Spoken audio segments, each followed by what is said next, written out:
여러분 안녕하세요. 이번 시간에는 아치라인 2020에서 새로 추가된 랜덤 타일링 기능에 대해서 알아보도록 하겠습니다.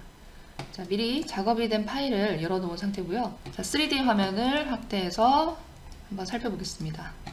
미리 잡아놓은 카메라 씬이 있기 때문에 그 씬으로 이동을 하겠습니다. 자, 거실을 바라보고 있는 씬이고요. 이 거실 바닥에 이렇게 재질이 입혀져 있는 상태입니다. 자, 이 재질 면에서 오른쪽 마우스 버튼 누르면 타일링 하고 나오는데요.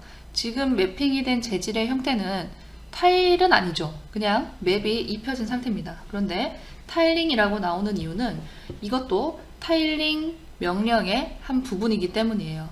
말하자면 타일이 배치되기 전에 배경 면적을 면으로 삽입을 한 상태라고 볼 수가 있습니다. 그래서 슬라브 위에 매핑이 됐을 때 우클릭하면 혹은 선택하면 슬라브가 선택이 돼야 될 것 같지만 타일링하고 나오는 이유는 슬라브와는 별개로 타일 기능이 진행이 된다는 것을 유추를 해볼 수가 있습니다. 타일링하고 나오는 부분을 넘겨보면 이제 슬라브가 선택이 되는 것을 볼 수가 있습니다. 자, 이렇게 매핑하는 방식을 한번 살펴보겠습니다. 자, 우클릭하게 되면은 타일링하고 나오고 배경 면적이라고 말씀드렸죠. 그래서 배경 면적 삭제를 하게 되면은 요 면에 매핑이 된 마루 재질은 삭제가 됩니다. 자, 되돌리기 한번 해보고요. 자, 이 재질을 일단 한번 먼저 찾아 놓겠습니다. 재질 찾기.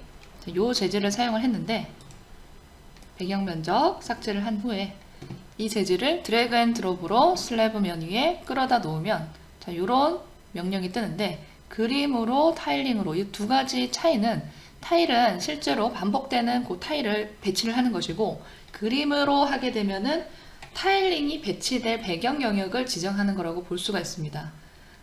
그림으로 면에 클릭하면은 이런 식으로 매핑이 진행이 되는 거죠. 그렇기 때문에 이 타일링의 배경 영역으로 이렇게 매핑을 하는 방식, 이 방식은 원본 슬래브 재질에 영향을 주진 않습니다. 슬래브 속성에 들어가 보면 원본이 가지고 있던 재질에 영향을 주는 건 아니죠.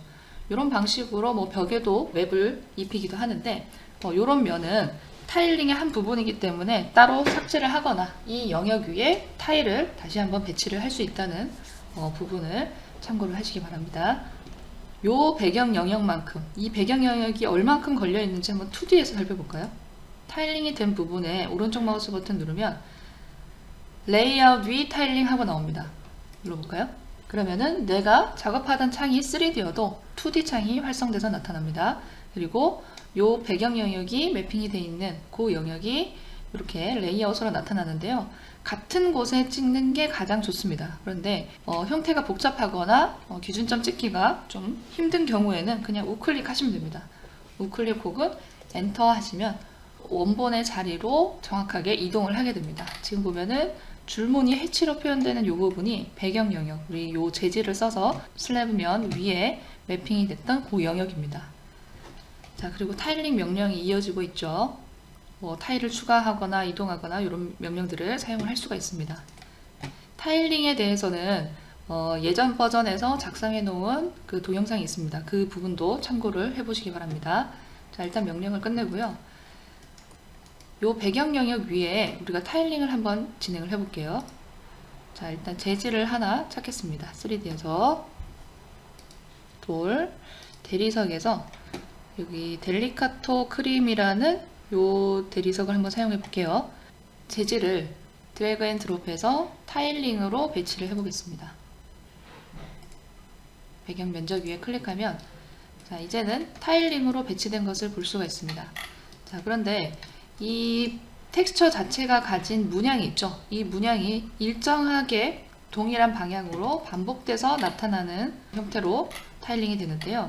요 반복되는 요 방향에 대해서 이제 랜덤으로 회전을 해주는 기능이 2020에 추가가 됐습니다.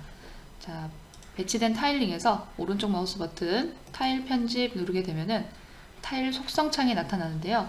자, 여기에 랜덤 타일 회전이라고 있습니다. 자, 이거 체크를 하시고 확인, 그리고 다시 한번 타일을 배치를 해주셔야 되는데요. 임의의 위치에 2점을 찍어서 배치를 하겠습니다.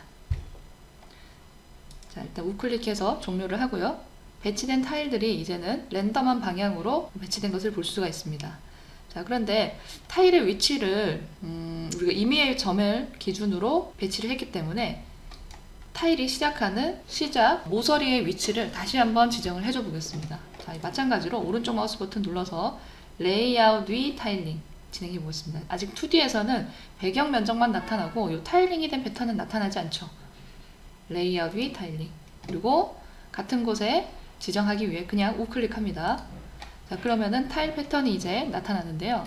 타일이 시작하는 모서리가 좀 애매해요. 전 이 모서리를 기준으로 다시 한번 타일을 이동을 시켜주겠습니다. 이동시켜줄 타일 선택하고 모서리 찍고, 자, 이 방향으로 혹은 이렇게 해도 되죠. 클릭. 자, 그러면은 내가 지정한 모서리로부터 타일 패턴이 시작되도록 편집이 되었습니다. 이렇게 모서리 위치를 지정을 해주는 이유는 배치된 타일에 의해서 물량 산출이 나타나기 때문에 시작하는 모서리를 이런 식으로 타일 이동 기능을 이용해서 편집을 해줬습니다. 자, 랜덤 타일링 기능에 대해서 알아봤습니다. 감사합니다.